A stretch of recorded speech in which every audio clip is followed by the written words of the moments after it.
go. All right, we are on the air. Sesh, are you on the air by you? I am. Excellent. Sorry for the brief delay, everybody. I had a few technical issues that we were getting solved, but I think we've worked together something right now. In any case, we're about ready to go. So in 5, 4, 3, 2, 1. Hello, all you spry tubers and twitchers out there. Welcome to the Could You Do It Better podcast, where filmmaker, gamer extraordinaire, and the behind-the-scenes awesomeness known as Sesh, and the writing and directing sensation known as Maria discuss popular television shows and movies, and answer the always controversial question of, could you do it better? Today, we will be discussing episode 6 of Damon Lindelof's The Watchmen television series as inspired by Alan Moore's graphic novel. And as for me, I'm Jonathan, and unlike our two experts, have no industry experience whatsoever. In other words, I'm much like the American Hero TV show, completely unknowledgeable, prone to slow motion and freezing, and inaccurate to the point of being an affront to history. And now, to Sesh and Maria! Woo! We made it. It's good to be back. It is. Moment since we've been here. It has. I know. We're sorry about that. We did not expect to be delayed this long, but, production schedules, you know how it is. I like to say tech happens. Well, in any case, before we get to our recap as mandated by our legal department, Yes. I guess we should start off with two things. So the first is spoiler warning. That's right. We're going to break down Watchmen episode 6 in detail and analyze its major themes. So if you haven't yet watched the episode and you don't want spoilers, then as usual, please feel free to put us on mute while you do, and then re-listen to us later such that we can double those viewing numbers. Mm-hmm. Yes. Solve that? Yes. Excellent. Beautiful. Second, I like to think we all try and have a good time around here, blending humor with analysis and insight. And as you well know by now, the intros and recaps especially are a time we use to throw down one-liners like we're Bruce Campbell in Army of Darkness without worrying too much about what's PC or not and just, trying to have a good laugh. That said, this episode is of a particularly harsh and serious nature as it deals with racism, hatred, and lynchings in a rather realistic manner. And aside for Laurie Blake's moments, tends to avoid the characteristic dark humor it typically employs.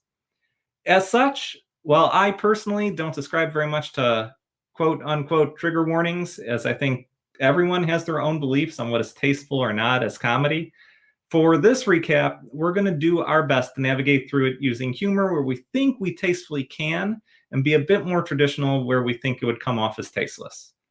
While we are hopeful our humor hits the mark, we understand sometimes it may miss, and where it does will be different on a person-by-person basis. Just know that when we write these, our goal is to entertain and bring some much-needed humor, laughter, and joy to all of you. And in fact, that's really our purpose for doing this show. And we really have no desire to make jokes simply for the purpose of being inflammatory, nor do we desire to do the disservice of putting a laugh track over something as such a serious nature like lynchings. So thank you for your understanding as we do our best to try and tread this razor-thin line as well as we can while still providing you with the comedy and entertainment we include in every episode. And now, to the recap, as mandated by our legal department. All right, so recap. We begin in an episode of Zack Snyder's fantasy schlock TV show American Hero, where detectives Cagney and Lacey have arrested Hooded Justice for walking while masked. Doing their best version of bad cop smarmy cop, they try blackmailing the Hooded Avenger by threatening to post nude headshots to their Instagram unless he steals some homemade X-rated films for them from another dude's house. Seriously. Hooded Justice takes off his hood and proceeds to do some headshots of his own on Starsky and Hutch's now bloodied bodies. Cut to present-day Angela in her own personal hell in a cell, as shockingly downing a bottle of illegal drugs has negative side effects. Lori wants to pump Angela's stomach for info, but Angela's drug and memory-addled brain has other ideas, like taking her into a fantasy dreamland of her granddaddy's memories powered by black and white dream vision. It's 1938, and Angela is in her granddad's body at a police graduation ceremony. Aspects of segregation are present at this point, as the chief acknowledges everyone but Will, instead opting for his black lieutenant to badge him. The lieutenant tells him to beware the Cyclops, bewildering Will, and resulting in Will's throwing out of Homer's Odyssey and his aversion to the lesser-known prequel to a popular film where a one-eyed Harrison Ford attempts to evade Marshal Tommy Lee Jones in an attempt to find his wife's killer. We skip ahead to Will's first day on the beat, where he witnesses a Nazi and Klan sympathizer try bringing Kristallnacht to America by throwing a Molotov cocktail through the window of a Jewish delicatessen and burning it down. Will arrests him, and despite the arsonist proclaiming overtly racist lines of innocence, the young white cops there assist Will and process the arrest while also making an odd hand gesture so deliberate and obvious it could be seen from space. Cut to next day, where Will sees the sympathizer arsonist walking free. That is a hard series of words to say. He goes to the police station trying to determine why he was let go and is told politely to drop it for his own safety. Cut to later that night, where those kind white police officers drive next to Will on his way home, offering him a ride, some drinks, and violent assault, lynching, and hanging him from a tree to the brink of death, followed by threatening him to stay with his own kind or they won't cut him down next time. Will stumbles home, noose around his neck, cloth hood in his hands, when he sees an armed robbery taking place. He puts on the hood so they won't see his skin color and incapacitates the attackers. The couple he saved thanks him, and Will, a man who spent his life believing in justice and trusting in the law, tells his wife what happened and admits he's angry. His wife informs him the badge he wears will not bring justice, and the only justice he will ever get is by wearing the mask. We find out that this is Hooded Justice's origin story, and that what you see on TV isn't always true. What? Right. Skip ahead to Hooded Justice tracking the cops to the back of a grocery store, finding out they're secretly Klan members into mesmerism, and proceeds to kick their behinds all over the lettuce aisle before jumping out a plate glass window to avoid being shot. We move ahead to a dashing Captain Metropolis coming to Will's house, asking him for Hooded Justice to join the Minutemen. His wife warns him she's seen the movie Get Out and to stay away from white people trying to be nice to him and woke, as they'll just try to take advantage of him. Will says that if anyone's going to be screwing, it's going to be him, and he proceeds to screw Captain Metro twice, only to realize riding the Metro doesn't necessarily get you anywhere, as the captain tells him to keep the mask on to cover up his skin color, or else he won't be accepted. Whew. Will comes back from his seedy one-night stand with his Mr. Is to find out his wife is pregnant. It's safe to say, one way or another, that mistakes have been made. Move ahead to a bloodbath at a movie theater in a black neighborhood where it appears mesmerism was used through a film projector to get the black moviegoers to commit violence. No comment on whether the showing of Twilight contributed to the carnage in any way. Oh, no. Will follows the evidence, and guess what? It leads to a meatpacking plant owned by the Nazi and Klan sympathizer he tried arresting earlier. He calls Captain Metropolis for help, only to find out that Minutemen aren't interested in solving, quote unquote, black issues. The sympathizer shows up and says a wide variety of racist epithets. Will snaps and shoots him in the head. He then enters the plant as Hooded Justice, killing everyone inside, including 2 of the 3 police officers who tried to kill him. He enters a secret room to find the 3rd white police officer, adding white superiority subliminal messages to a film, and Hooded Justice strangles him off with a phone cord. Then, stacking the bodies like s'mores and making a bonfire, burning the entire place down, saving only the film projector. He goes back home to find his child wearing a homemade costume. He is appalled at what he sees, and his wife tells him her and her son are leaving him because he gave into his anger and rage. Gosh, who would have thought that would happen? Memory jump to near present day. Will is an old man in a wheelchair waiting by the tree Sheriff Judd was hanged at. He uses a flashlight, mesmerizing Judd to hang himself. And with that, Angela awakens from her drug-induced coma to find herself in Lady True's private chambers. This episode was brought to you by Race Sprayer Paint Incorporated. Race Sprayer makes state-of-the-art airbrushes that allow you to whiteface or blackface at a moment's notice to make your friends and colleagues feel less uneasy or scared by your appearance. Race Sprayer Paint Incorporated. We're the race on the outside. That's pretty good. That's pretty good. Yep. What an episode. Mandated by our legal department. It's amazing. It's amazing that we are required to do that. I'm just posting we're live. Yes, please do post for live. All right. Well, that was an amazing intro. Thank you. You are welcome. I will make sure not to ride the metro anytime soon. Okay. Well,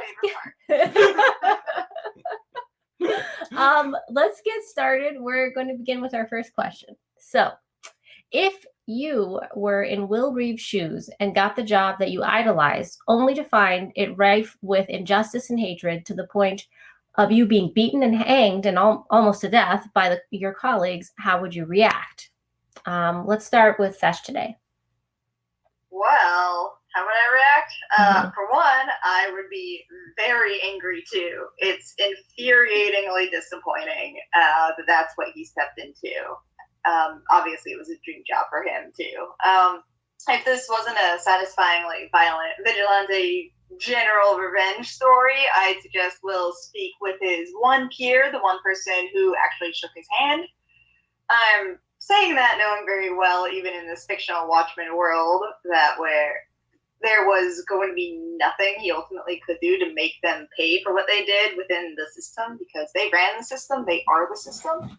But in a less dramatic show, having a friend to talk to may have helped with the anger and maybe some of the other things he was going through. Either way, I'm pretty surprised he stayed there to do that job, regardless of becoming hooded justice and that being something that soothed his anger.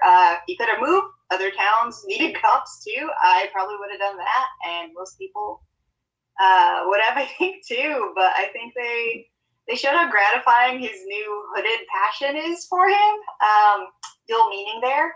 And I mean, his anger therapy was just really satisfying for him. So it makes sense to me. Thank you, Sesh. Well, for me, I would have probably thought, perhaps this door has just closed for me and maybe another one will open. I would probably become a recluse with 10 dogs living in a forest, eating mushrooms to survive. I would think over my life before I made any new decisions. I probably would ruminate over this, ways to deal, maybe entertain ideas about how I could tell somebody who might care, maybe the media. But I'd pretty much give up and live in depression for the rest of my life. Tibet. Oh, Tibet. That would be nice. Yeah. Yes. I feel like I wouldn't have a chance of winning ever. That would be my feeling. What's your say on this, Jonathan? So I think this is really a question of what our core driver is when things are at their worst. And really, I think it all boils down to our one key emotion. For some, it's melancholy, other it's fear, some other it's humor. For me, it's honestly not too dissimilar from our friend Will here, in something akin to a focused rage. Perhaps it was all the sports I played when I was younger, but I'm the type of person who gets fueled by disrespect and mistreatment by others. You knock me down, I'll get back up stronger, angrier, and more focused on defeating you. You wrong me, I'll use it to fuel your downfall. And if you're foolish enough to purposely hurt me or a loved one, well, I will utilize whatever emotional connections you have to completely isolate and ruin you. You know, I, for one, think there are worse things than death, and also less personally incriminating things than assault, murder, and arson, like Will decided to implement. So what I would have done instead was I would have played the game. I'd behave muted and diminutive, make my colleagues think they've made a lasting mark on me. And all the while, I'd be listening and learning the routines, basically their family members, their loved ones, their business. And one by one, I would sow seeds of discord and destruction. First, by separating them from their families and friends, by either anonymously showing their loved ones improprieties or insinuating them.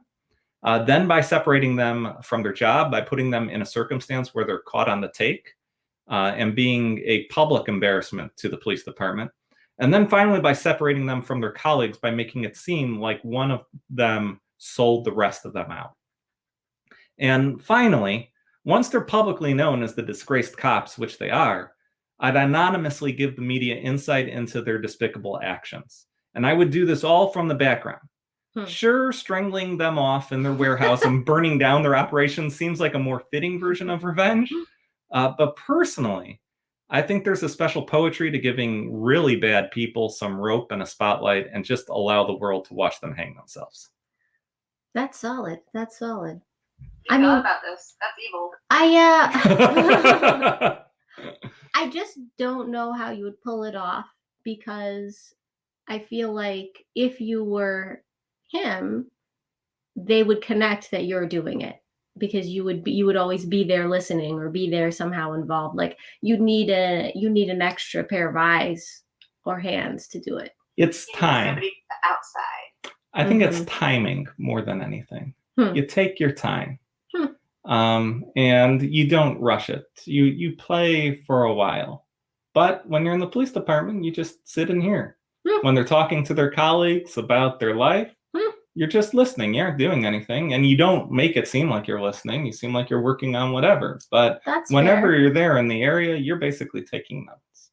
And then, since he's able to track each of them without a problem in this show, the same thing. At night, see their whereabouts.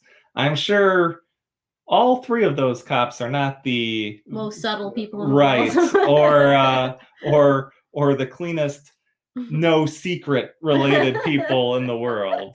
So good points. That's probably true. I think it just requires a lot of patience. It does. So much patience. It does. Unbelievable levels of patience. It does. It's the long game. It's the long game. Best served cold. Yep. Absolutely. All right. So our next question of the night is: if you had a hypnotizing machine, could you use it better than hanging the local sheriff? Sesh, let's start with you. Oh man, could I use that better? Wow. How well does it work? Can you just make people not racist with it? Like, is that an option? That's the hope, right? An option. Make it docile. That would definitely help with some things, you know. But that's probably wishful thinking. To be honest, I'm really surprised we didn't see him use it more over the course of the years. Testing it out, making people, you know, docile, or actually just sicking Klansmen against each other. I'm sure, like, punching people over that many decades is satisfying, but I would think he would get tired and be okay just hypnotizing Klan members to fight each other and beat themselves up even, or, I mean, not even having to kill themselves, but just beat themselves up even.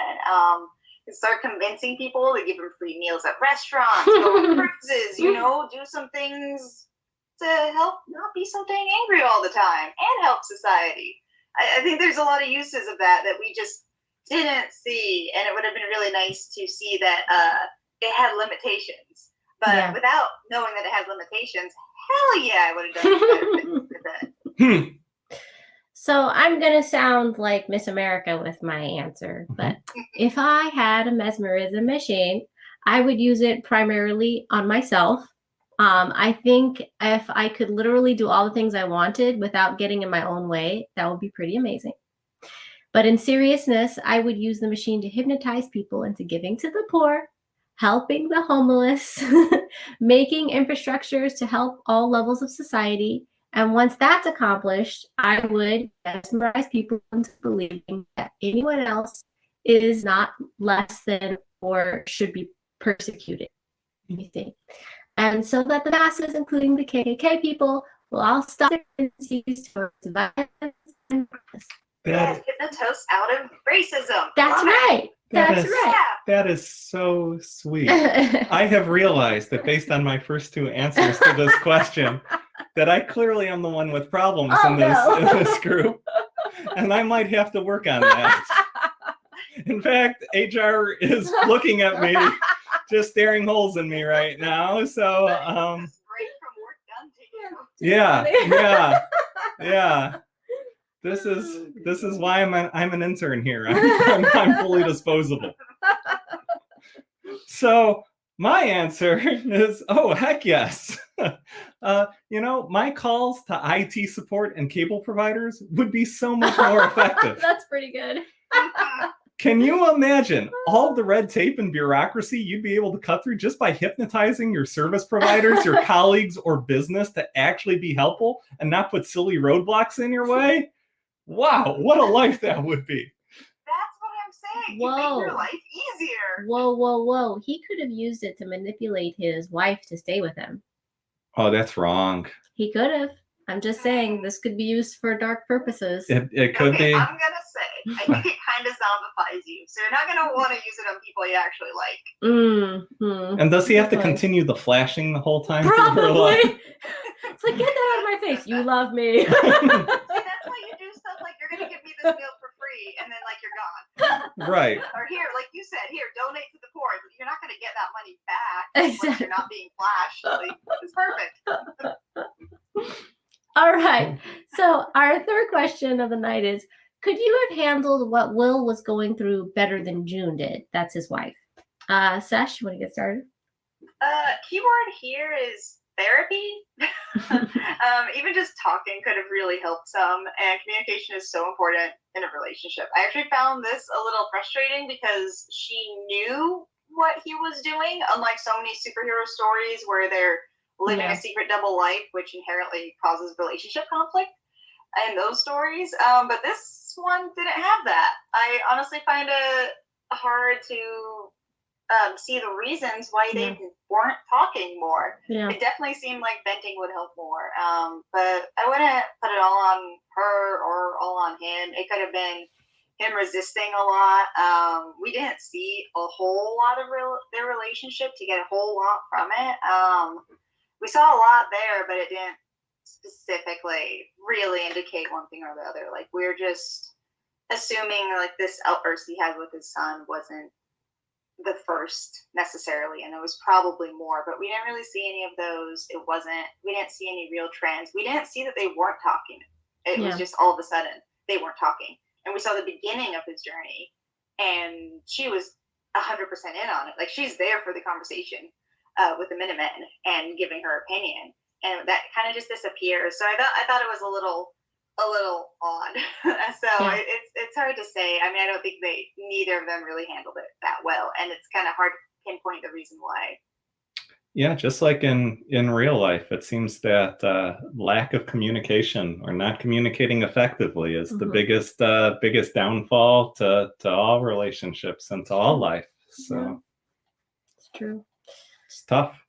I personally didn't think he had anger issues. I think he had oppression issues. I mean, everywhere in his life, he was not treated well.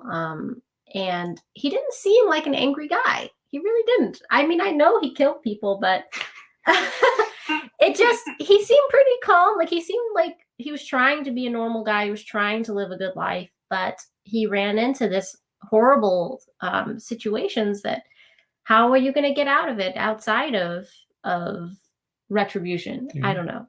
So if I were June, I wouldn't be mad at him or mistrustful. I mean, June was the one that encouraged him to be Hooded Justice in the first place. So I would be afraid for him. I would probably learn karate to help him up his game. I would also use my reporting skills to try to take down the Cyclops. I don't think I would worry about judging him because it is the world that keeps burning around him and attacking him. So he was innocent to me. I think his responses are all coming from trauma, you know. Like if I was in a burning house and freaking out, you know, you wouldn't be judging me for freaking out that I'm in a burning house. You know? True. Yeah. I don't know if innocence the word I'd use, but point made. Thank you. So for me, I think so. You know, when you're dealing with someone who has gone through tremendous loss or a grave injustice, it's important to give them someone to talk to communicate with, to share their feelings, despite it honestly probably not being feelings you want to hear. But most importantly, it's to serve as a tether for them to something good and positive in this world, and not as an enabler for all the bad thoughts that are constantly running through their heads. You know, telling someone that the only way for them to get justice is to give into their darker thoughts and desires, and then getting angry with them when they become that out of control vigilante you convince them to become. I mean, what do you really expect there? That's terrible advice. She needed to get him to put down the file folder of vengeance and the hood and to see the light and hope in their child, you know, not just leave with the child.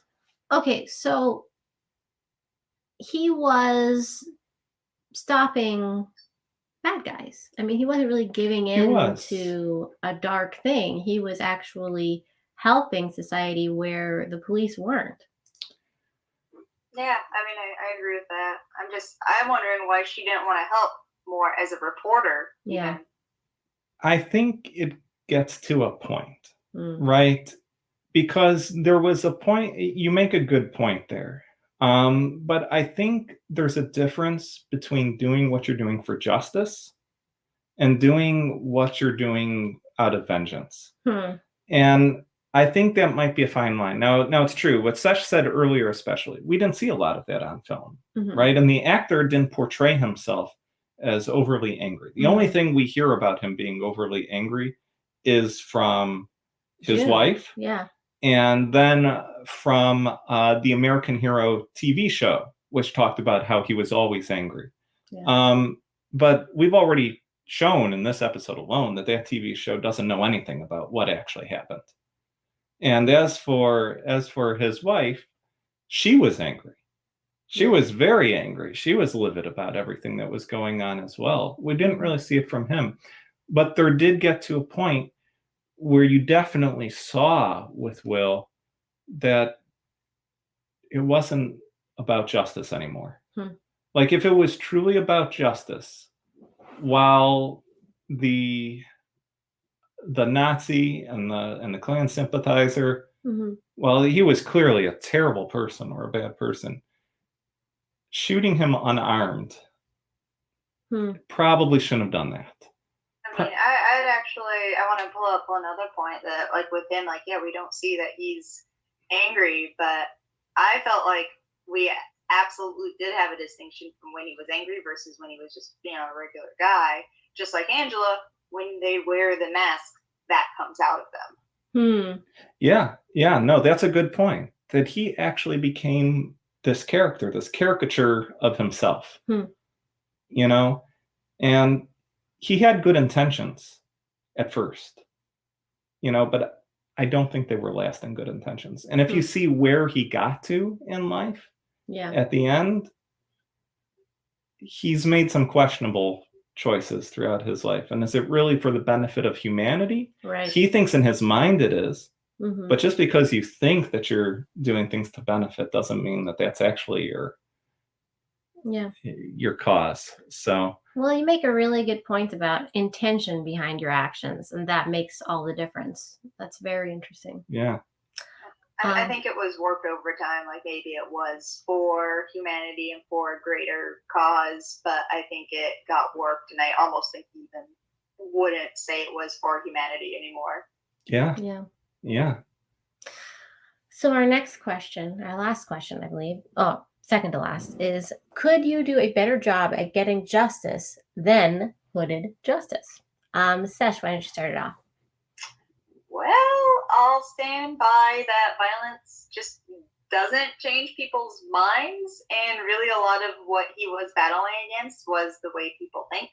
Being up people who legit deserve it is something that can be really satisfying to watch in a lot of fiction for a lot of people, and it can make some good stories too, but it's not real world effective. He didn't actually really have any winning moments where he accomplished something or he really changed something other than killing people or anything eventful during all of his middle life. We didn't see any of that. And people needed their minds changed, not their asses beaten, really. I think in this story, that's why we still see so much racism in the modern day. The thought is still there. Like, the thought hasn't gone away. It's changed over time, and yeah, it's better for sure. Like, Tulsa maybe isn't happening every day, but like little snot-nosed kids are still spewing racist remarks in school that they obviously picked up from home. So there's just still a lot happening, and he didn't really get a win. Yeah, it's a really good point for how effective was he. Yeah. As for me, I would have done what he did up until I joined the Minutemen. I would have pretended I would have been on board and then outed myself as a Black man in front of the cameras. And I would express as eloquently as possible before they turn off the cameras the injustices done to the people and share how dedicated I am to justice, no matter what the race. And I would hope that my live coverage would get enough attention to affect some change so that maybe the whites that believe all Black people are bad or caricatures can see, hey, this man, he's Black and he's been fighting for us and for humanity. Maybe we should rethink how we view people. Similar to what Sesh was saying in terms of changing people's minds. I would use that moment and reach out to people who do fight for social justice at that time, because I'm sure there are some people out there. We would team up and investigate the police. I wouldn't necessarily share my conspiracy theories yet. That's something I would research by myself or with a trusted few. That would be my approach. Nice. I love that. That's so smart. I love it. That's great. Out yourself is the justice for all. That's fantastic. That's such a good way to do it. Absolutely. Absolutely. So for me, this is going to be a long one. So my apologies ahead of time. Sit back, have some popcorn, have some drinks, enjoy, listen to the sweet sounds of my dulcet tones. So, yeah. So to answer this question, I think we need to establish what exactly justice is. And I'll begin with what we like to think justice is, which is having a fair trial in front of a judge and jury of one's peers, and having and declared guilty parties serve a fair punishment for the crime regardless of their creed, color, gender, or standing.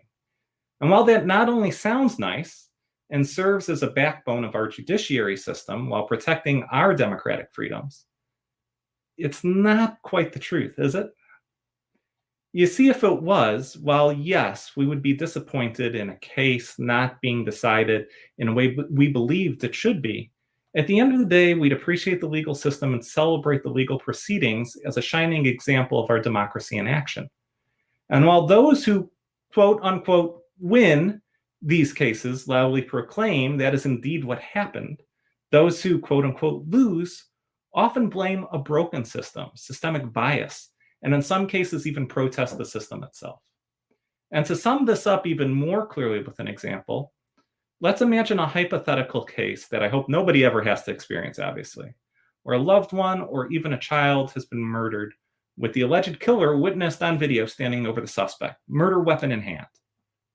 When you hear that debilitating and devastating news and you scream out for justice, you aren't screaming that the alleged killer gets a fair trial in front of a jury of their peers. No, you want that alleged killer punished to pay for their crimes. Which leads us to another point. What exactly is fair and just punishment for one's crimes?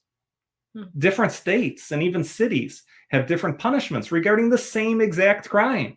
So does that mean that committing a crime in one geographic location is inherently worse and more punishable than in a different location? And as for the punishments themselves, I do think it's fair to ask if they really are fair and just for the crime that was committed. Is giving someone, say, 20 years in prison truly justice for murdering someone? That void and loss created is something that the victim's family will carry with them their entire lives, and something they will never get back. What exactly is fair and just?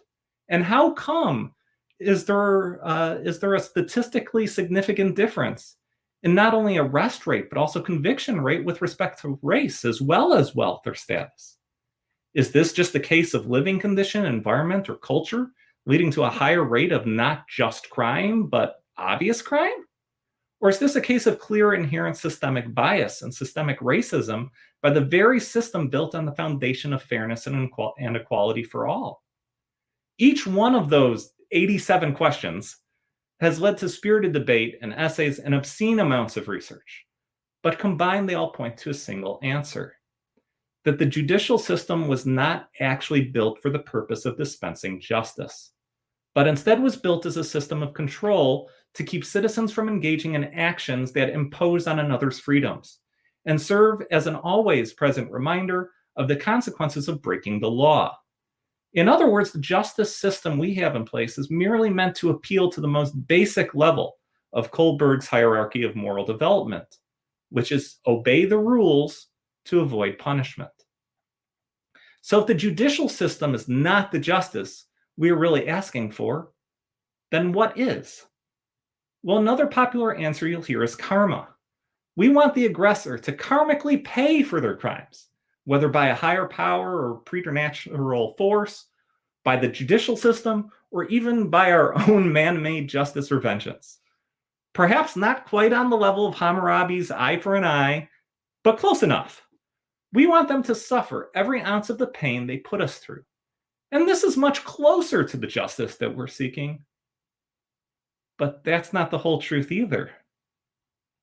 Of course, it sounds about right, but in many cases, we want justice so bad in that moment that we will do anything to get that justice.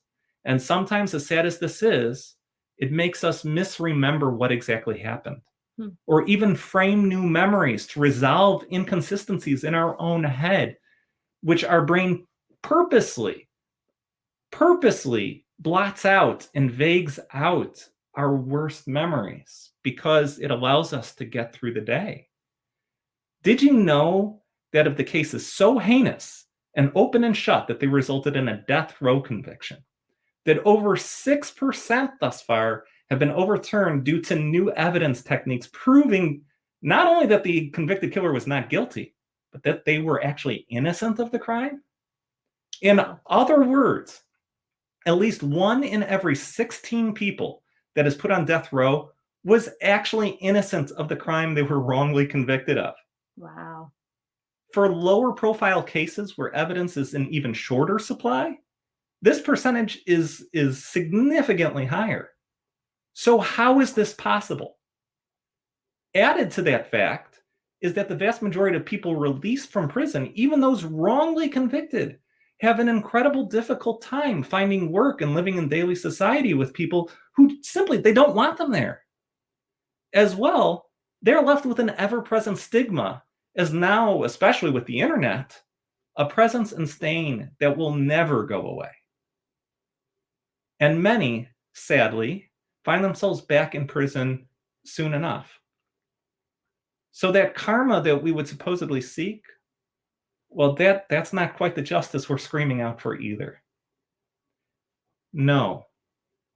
Really, as sad as it is, the justice we seek out is not karma, but pain.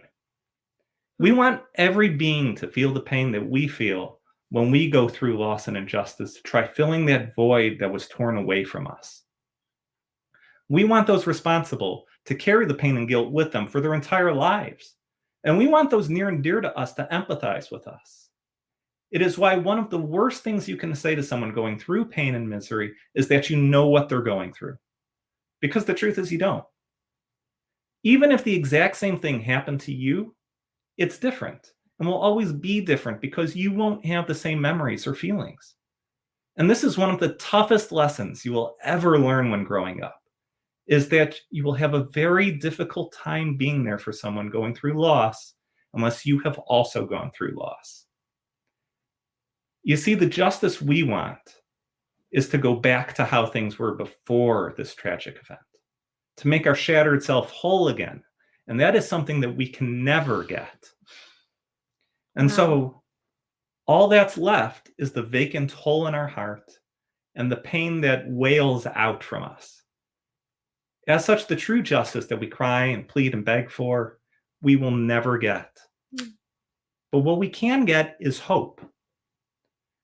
Typically through the next generation, or a child who doesn't know any better than to smile and be happy. Because in them, we see the innocence that was brutally taken from us, and we do all we can to protect it, and we fill that void and that pain with the hope and the joy that they provide. And while we may never become whole again, we can become healed. So for Hooded Justice, no matter how many Klan members he killed, no matter how many Klan buildings he burned down, no matter how many corrupt and unjust police officers he strangled with a telephone wire, and no matter how many evil plans he foiled, he will never get his justice for what was done to him. But the closest thing he could have gotten is the hope and healing of a lifetime with his son and his wife. Wow. Oh, man. Man. Do you think that's why he reacted that way when he saw his son go down the similar path, putting on the outfit and everything? He didn't want to break that. Absolutely. That is my reasoning for what happened. It wasn't that he was overly abusive. It wasn't that he was overly angry. It was that he couldn't stand seeing his son becoming him because of what he went through. Yeah, I think I definitely agree with that. Like, it was more of a protecting his son reaction rather than anything angry about it.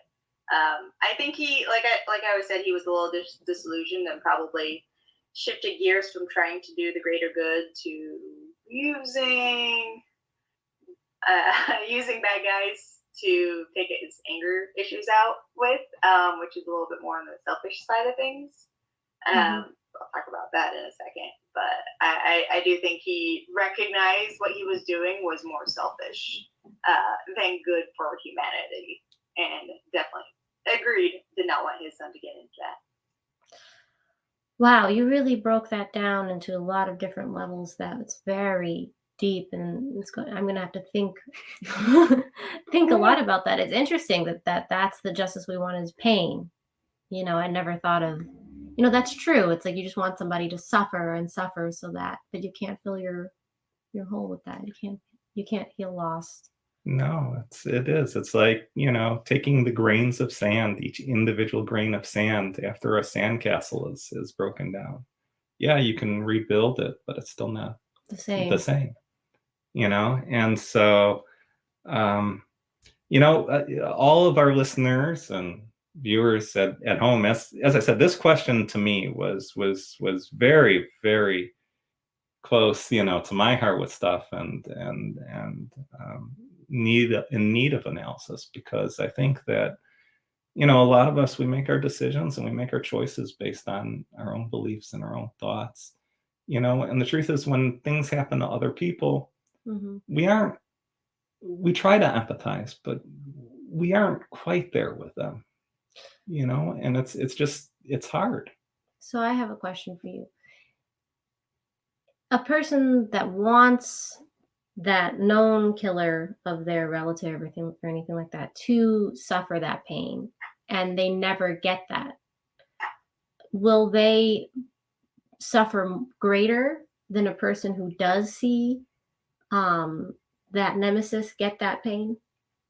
See, that I don't know, because I know that there's no, from everything I've heard, there's no real solace in it. The one thing that is true is that somebody who commits a terrible crime, if they are still alive, and especially if they're out there in public, you're always scared about your safety. You're scared about something else happening again, similar, or you're worried about it happening to someone else. So at least when they're incarcerated or if they're killed, you don't have to worry about that as much anymore. I mean, while they're incarcerated, you still do, because they can get paroled or they can be released early, you know. But yeah, when they have that death penalty, you don't have to worry about them coming back.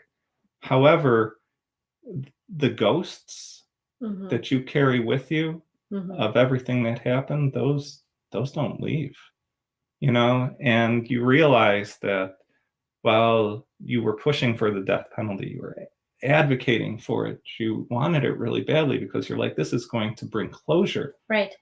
The fact is there's no closure. So there's the common view that forgiveness, you choosing to forgive the person, will help you heal. What do you think about that? I think that's a tougher question. I think forgiveness actually is part of you yourself healing. Like, I don't think you get to say forgiveness, like real forgiveness, until you yourself have gotten to a point where you not only accept what happened. I don't think, for example, acceptance is the last stage of grief. Like I've had a thought before that really, like, that final stage of grief, I don't want to say is apathy, but it's something akin to it, where you aren't actively thinking about it anymore. You know, you have what's going on and you're like, listen, this happened. It was truly horrible. It hurt my life, you know, but I can go on, you know. And so the truth is, I don't know. I'm sure if you ask that to a lot of people, you're going to get a lot of different answers. And all I know is that, you know, aside for taking 30 minutes now to talk about this one question, which I'm sure you guys all at home are appreciating, is that this is one of the toughest concepts that we really deal with, because we like the idea of the justice system. We like the idea of incarcerating people for their crimes. We like the idea of rehabilitating people who have committed crimes, even minor ones. But the fact of the matter is, once you've committed that crime, once you're known for that crime, once every time anybody does a Google search of your name when you apply for a job interview, there it is. Like, you don't ever get forgiveness anymore in a global sense. Like, true forgiveness. The forgiveness that you're going to get comes from yourself, really. And you have to deal with the consequences, like, you know, and that's the hard part, because, to be honest, I don't think, you know, just the justice system or correctional facilities do a very good job of rehabilitating people, not necessarily because of what goes in there, which is bad, but also because of once they leave, it's almost like they're on their own, with no support, no background, no job. You know, some of them, they aren't even allowed to live in large swaths of areas, you know. And at that point,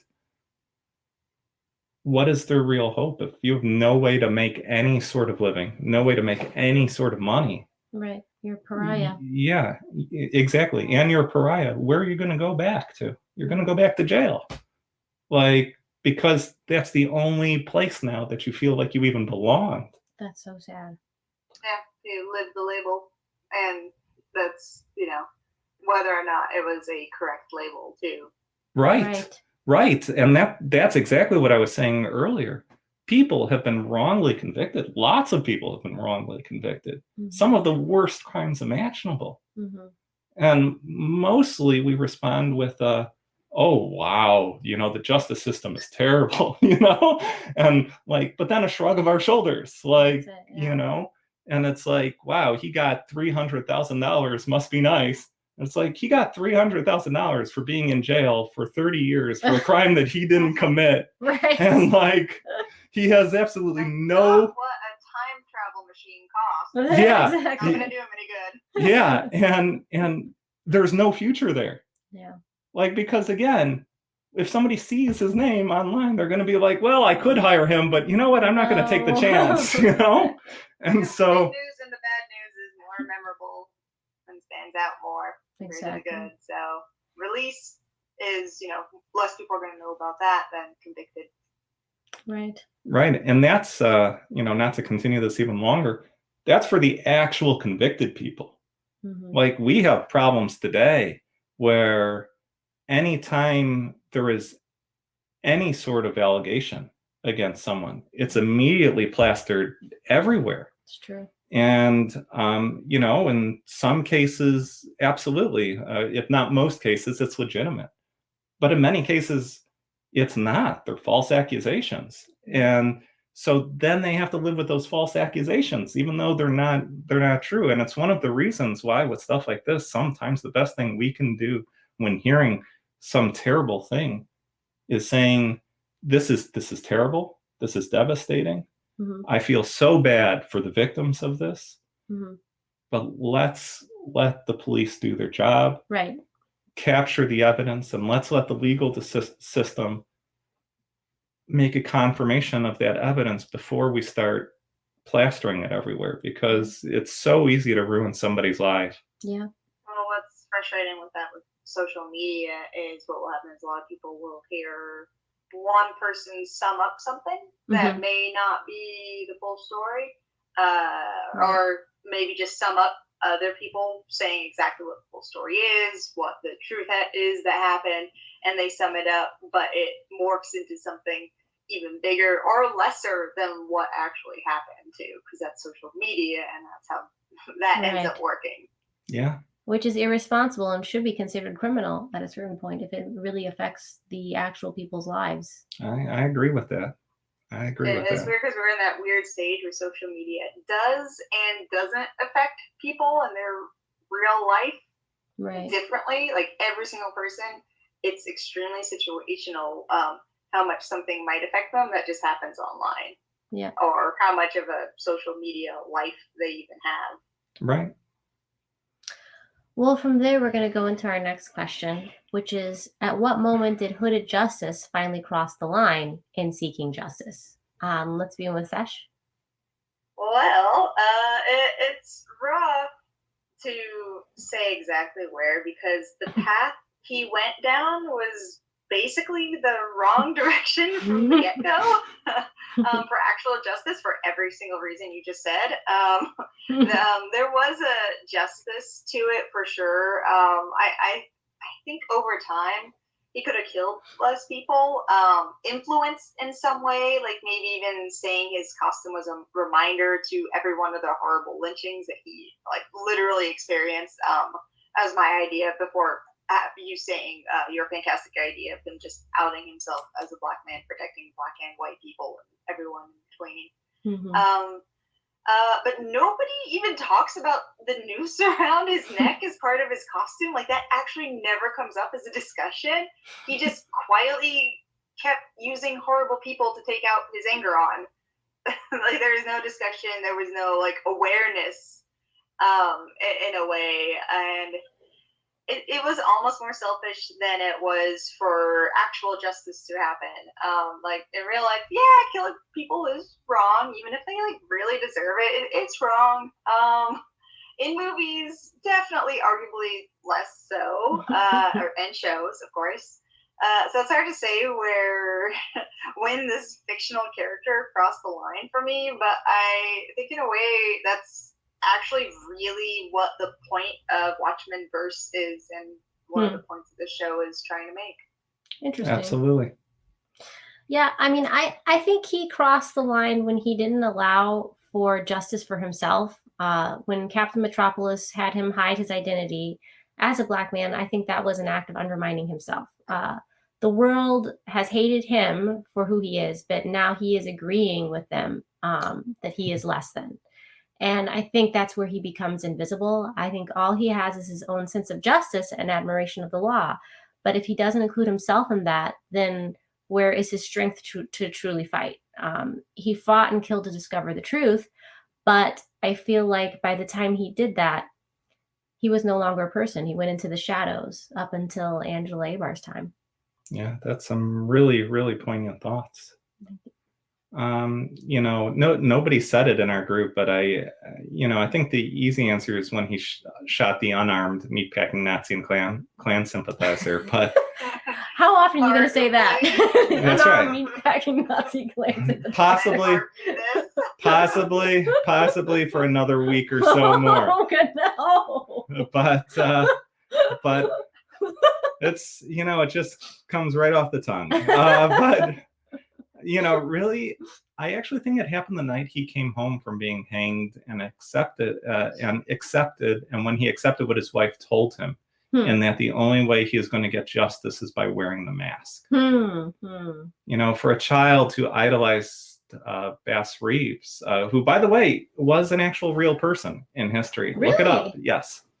And who wanted to trust in the law and make sure there would be no mob justice today.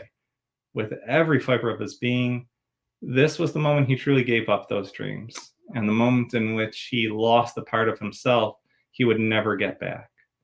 And the murkiness of the justice he gets only gets darker and darker from here. And you see that all the time too, and especially in low poverty areas where you have kids, they don't want to go into the gangs, they don't want to go into the drugs, they want to get out, they want to escape. And eventually they get to a point in their age where they see everything that's going on around them. They see how they're never getting out. Oh, wow. And then that's it for them, And the truth is that for all of us, there are times in our life where we've been pressed with something, where we're told we're just not good at something, or we're not good enough, or we can't do something. Mm-hmm. And, when we're kids, we fight it and we say, no, we can do it. We can do it. We can do it. But eventually something happens and it breaks. And then once it does, and you start going along with it, then you never can do it again. And that's humanity. That's our brain. Our brain is capable of like the most amazing things in the world. But when our brain tells us we can't do something, we can't. So how, I know I don't want to make this long. How do we stop? Because that's the thing people always say, oh, if only I could be a kid again, or maintain your childlikeness as an adult. I think that's what they're actually referring to. Yeah. The belief in yourself and your ability to do anything you put your mind to. That's what kids have to a certain degree. And then at some point, stressors make you stop, which is awful. Yeah. No, it really is. The phrase is life isn't fair, and then eventually you learn that. Yeah, I mean it is. It's difficult to even say, right? Because we've now gotten to a point where we believe in rules, and we believe that okay, what we know, but we don't know, we don't know. Mm-hmm. Yet at the same time, people learn new tricks all the time. If you think about people who have grown-up children going back, say, getting their college degree to start on something else. Right. Or, I remember a story of a woman, she turned 100 and she went back to get her high school degree, her GED, so because it was important to her. Yeah. So, we're constantly in an area where we can do things. We just have to break those habits of telling ourselves we can't. We need the mesmerism machine. And it's so hard. We need the mesmerism machine. That's what we use it for. Absolutely. We've been in quarantine enough to probably pick up a few new habits, and we might still be in it long enough to pick up some new good ones. So maybe positive change there. There we go. Oh. So our next question of the night, and our last question, is reviews and ratings of The Watchmen. Sesh, how would you review this episode? Episode 6. It's a little tough because as a flashback episodes are tricky. That's the thing. Flashback episodes are usually boring. How do we get here? Which is, again, boring and predictable. Mm-hmm. Or they go too far in the unbelievable opposite direction, where anytime you see the people in the present, you know that they really should be talking about what we saw in that flashback, but they just haven't. But it was so fantastic and interesting that they should be, and it just never really comes up. which is always frustrating. And I see most flashbacks go one way or the other. I feel like there was a lot of this we may have known in some ways, but a lot of it felt right because so much of the episode is intertwined with all of the themes of the show and specifically the story it wanted to tell. But one of the most important things as far as the quality of this episode is from a filmmaker perspective would be that it's the episode we've been waiting for. There was a lot of anticipation for this episode. Literally since the first episode of the show, who is this guy? What is his story? What is going on? And this is the episode that answers those questions. I thought it was extremely satisfying for every single question that we were wondering about, everything we kind of knew, but got more in depth with, even if it's kind of hard to watch stuff. It was a satisfying episode in that way. I felt like there were things we weren't exactly asking about that fell flat. I'd say namely with his family. I think there was a lot of why was it like this? Why was it like that? What actually happened here? I feel like there were gaps that we didn't really get to see. So it didn't really have to be like that, but the rest of the episode was just really good. It was really satisfying. I felt like our questions were answered in a great way to move the story forward while filling in all those blanks that we were questioning. And so I'd rate it, I think probably a 8.5. Solid. Definitely solid. For me, I feel like this episode was the meat and potatoes of the meaning for the Watchmen series. This is what the purpose of the series is all about, showing in a very artistic way the effects trauma and injustice has on generations of people and society. It says so much visually, and its well-timed use of the showing of Angela in her grandfather's shoes was amazing and very potent. I think there was so much depth to this episode that it didn't need to depend on flashing around to different storylines, like back out of Angela's mind, but rather sticking with that. And I liked that it stayed there and kept its focus. They gave this episode what it deserved in terms of message and depth. When I watched it the second time, I picked up even more than what I missed the first time around. This episode was what art is made for, I believe. It was mesmerizing. I give it a 10. Historically, dream and flashback episodes are some of the absolute worst episodes on television. Typically, they occur when either the show needs to conserve budget or when they need to revert to a prior point in time, such that they can cheat their way out of bad writing or get rid of hated characters or plot points. They tend to be unoriginal, and they often insult the viewer's intelligence. This episode, however, was an incredible exception to that rule. The way the director was able to seamlessly intertwine Angela into Will's story and allow the viewer a novel way to experience injustice was a remarkable achievement. You know, before the pilot of The Watchmen aired, there was a significant amount of both consternation and controversy surrounding the show due to the inclusion and focus on racial divide and injustice. And in fact, this was one of the topics we spoke on in detail in our first Could You Do a Better Watchmen episode. Yes, that indeed was a shameless plug to re-listen to our first episode to increase our view count. As we debated whether the series was worth watching.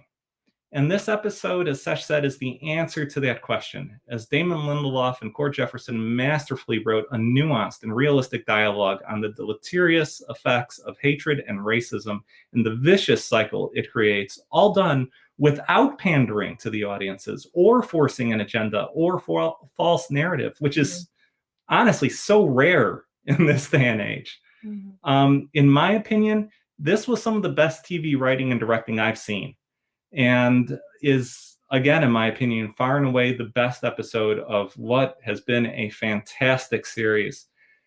It is so difficult for me to give shows a 10 out of 10, as it always seems like there's something that can be improved on or fixed. But if this episode doesn't deserve that rating, I honestly don't know what does. This one's a 10 out of 10. Absolute A+ for me. Must watch. One of the best episodes. Honestly, I'll go even further than this decade and go with this millennium. Wow. It was great.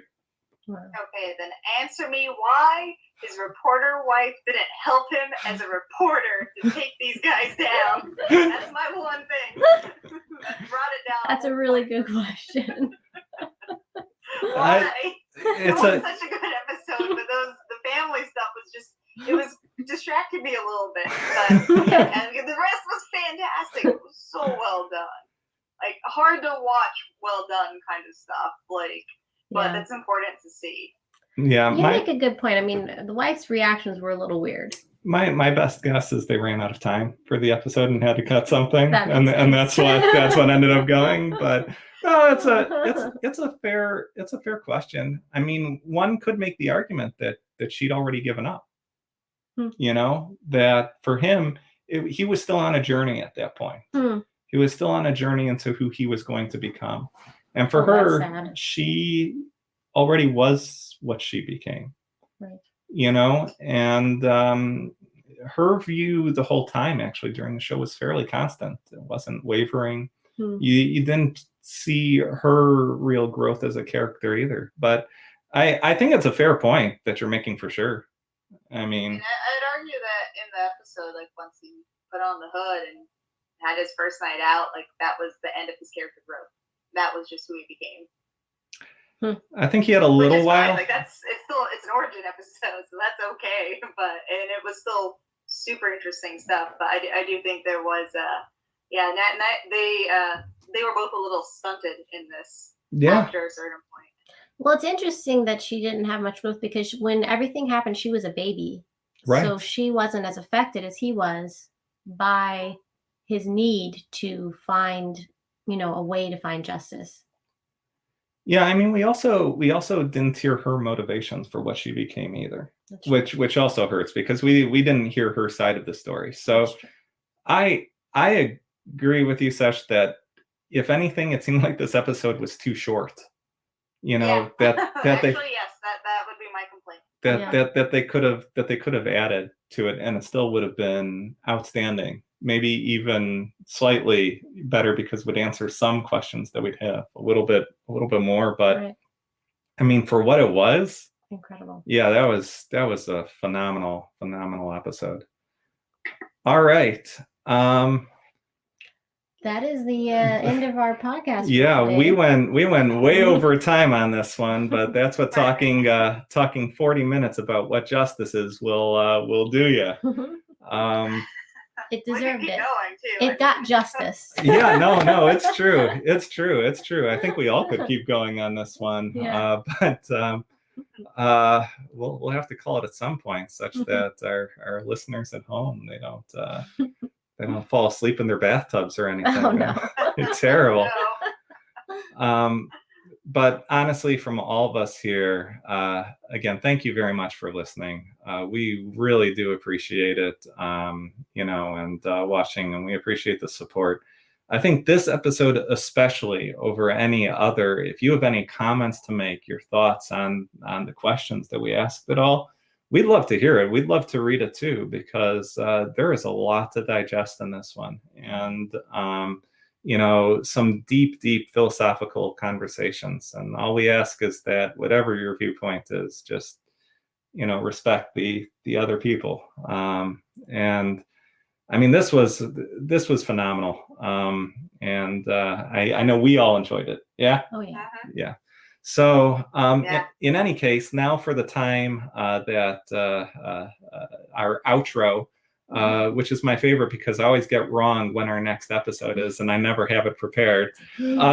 So just say yesterday. Yeah. So our next episode is. It is May the 14th. May the 14th. That is a Thursday. At let's say. I was gonna say. Oh yes. Yes. I was gonna say May the 14th be with you. Thank you. At 8:30. At 8:30. Okay. 8:30 Pacific now. Pacific Yeah. 8:30 Pacific. So let's go with 11:30 Eastern, 10:30 Central, 8:30 Pacific. PM.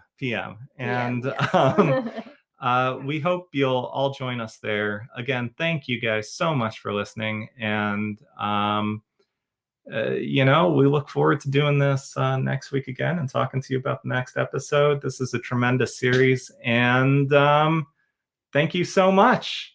So until next time, could you do it better? All right. Bye, guys.